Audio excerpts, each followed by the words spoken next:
Hey everybody, and welcome back to another reaction video, and it's time for another Disney Designer Collection reaction, and this time it's Princess Aurora's turn, so let's get to it.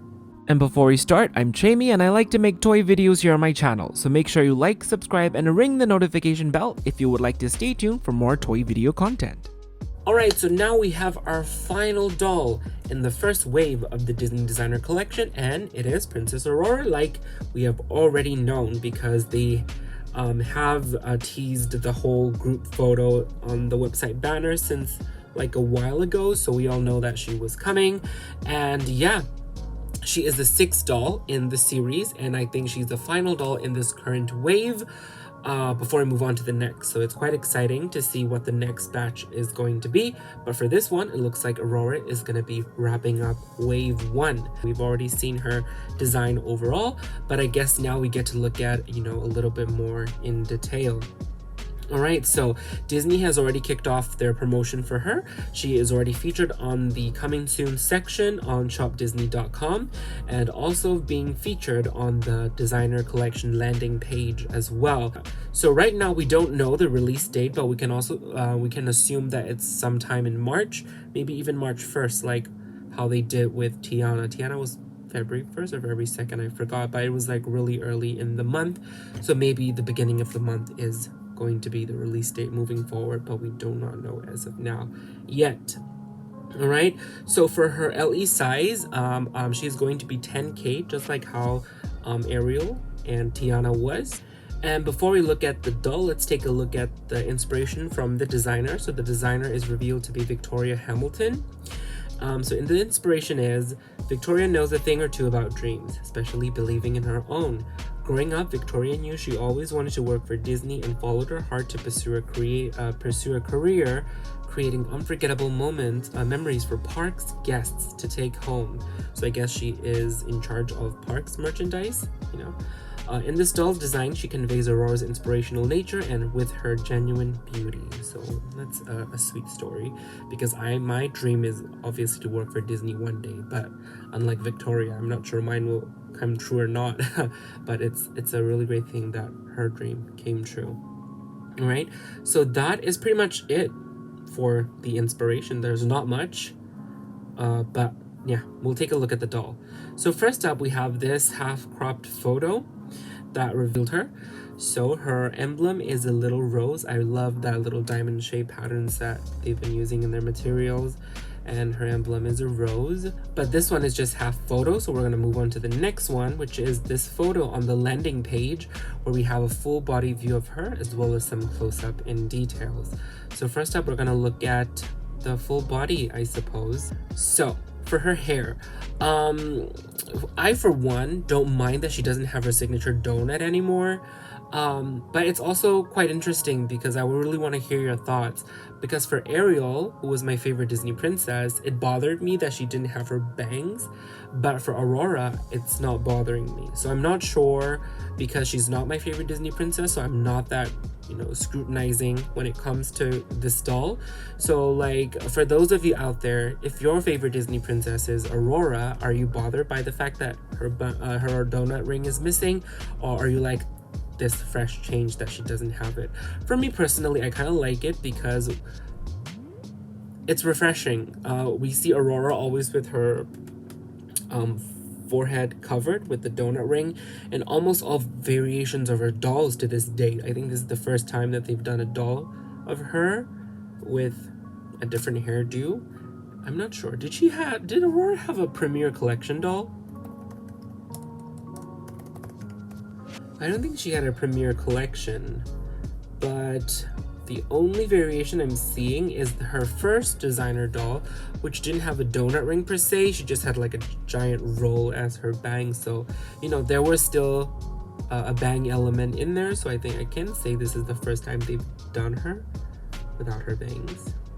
Yeah, I think so. And then she seems to have an accessory, like a little hair clip in her hair. And then her face, I do like her new face sculpt. I believe this is the new face that they updated for her with the Midnight Masquerade D23 exclusive. I remember seeing a post from the Disney store designer about how she fought for the approval for her new updated face sculpt back then, so it's nice to see that. Her eyes are violet, and then she has gold shimmery eyeshadow, you know, minimal makeup, but red lips, which I always love. And for her, from some reason, her face and expression is giving me a little bit Ariana Grande. I don't know. The first time I saw her face close up, I was like, that's Ariana. Maybe the expression, maybe the lips, the eyes, I don't know. But it's giving me very Ariana in a good way, of course. And then she has a choker, surprisingly. She stole a fashion element from Cindy. I wonder what Cindy feels about this, but she has a choker. But I guess the decision here is quite good because I would have loved her actual necklace, but then again, she has this stuff happening on her bodice, so I guess a necklace would have been clashing too much with that thing. So maybe I guess it's good that they went with a choker. All right, moving on to her outfit. So her outfit, she has just this off-shoulder kind of little bodicey piece here with embroideries and gems, and she have this little three-pointed accessory brooch, I suppose, there, which I guess mimics her original tiara, I suppose, with the 3 points. It has a blue gem in the middle with 2 pinks on the side. You know what I would have liked? If the gem was like pink, green, and orange to represent the 3 fairies, that would have been cute. But it wouldn't, color-wise, it wouldn't have gone well with the rest of the color themes. And then she also have this little heart on her chest as well. And another thing I really liked is this piece on her arm. I don't know, it's giving me very Warrior Wonder Woman arm bracelet kind of thing. It looks pretty cool. I wonder if they're metal. But yeah, I kind of like that. I guess that little bit is like the representation of her pointy shoulders from the original dress, I suppose. So yeah, I kind of like that. And moving down to her skirt. So her skirt is like Lady Tremaine's skirt from the live action Cinderella. It has like a pencil kind of skirt underneath, but has like an over skirt that is poofing out. So that's kind of the situation that she got going on here. So the dress color, it starts off very dark blue, and then it kind of ombres into this gorgeous shade of magenta. And then on her overskirt, the detail, that's where all the details are. She has lots of embroideries on the border with gems, and I can see roses and floral patterns. Even her tiara is in there as well. That's really nice. And lots more roses. And on this side, we can also see the embroidered fairy there. Well, I can only see just one here from this angle. And it also looks like she has 2 kind of murals or like pictures, photos happening on the back. So let's take a closer look. It looks like it's just an image of the castle, but I do believe the borders of this little thing, the gold borders, are embroidered as well. That is the castle. And the other one, it's not visible here, but I can say that the other photo is the spinning wheel and the spindle, and the 3 fairies are surrounding it. So it's really beautiful. The fairies are embroidered as well. That's real nice. So that's pretty much it for Aurora. So I like the design actually, but there are some things that I wish that were a bit different. Number one, starting from Tiana, it looks like they stopped giving them purses because it was quite consistent at the start. Like Jasmine had a purse, Ariel had a purse, and then Mulan had a bag, but starting from Tiana, no bag. So I think it just disrupts the line a little bit.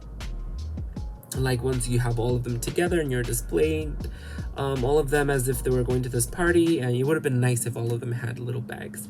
Another thing is that while I like the design of this, you know, the pencil skirt and the overskirt gown, it's more of like the execution. I wish it looks stiff right now, and I'm pretty sure it's going to be stiff in real life too, because, you know, of the scale and the material and the embroideries, it's bound to be stiff. But I think I would have loved if that overskirt had that flowiness, that drapery that her original dress had. You know, if it had that weight of just kind of training behind her, you know, that would have been really beautiful, instead of just this stiff little cage around her. Sometimes, you know, it's easy to imagine in my head, but someone needs to actually turn this into a tangible product. So maybe those are the reasons. But yeah, I would have loved for it to be drapey. And another thing we didn't get to see was her shoes, so I'm quite interested to see what her shoes are gonna be. So far, all of them have unique molded shoes, and none of them so far have reused shoes, I think. So I'm guessing she's also gonna have brand new shoes as well. Just haven't seen them yet. So yeah, those are my thoughts and my reaction on the Disney Designer Collection Aurora doll from the Ultimate Princess Collection. So let me know your thoughts in the comments down below. What do you think of her? Do you agree with the points that I've mentioned, or do you disagree, or is there anything else that you are looking for from this doll? Sound off below. Thank you so much for watching. You can also check me out on Instagram at Chaymie Creates for more toy photography, and I will see you all soon in my next video.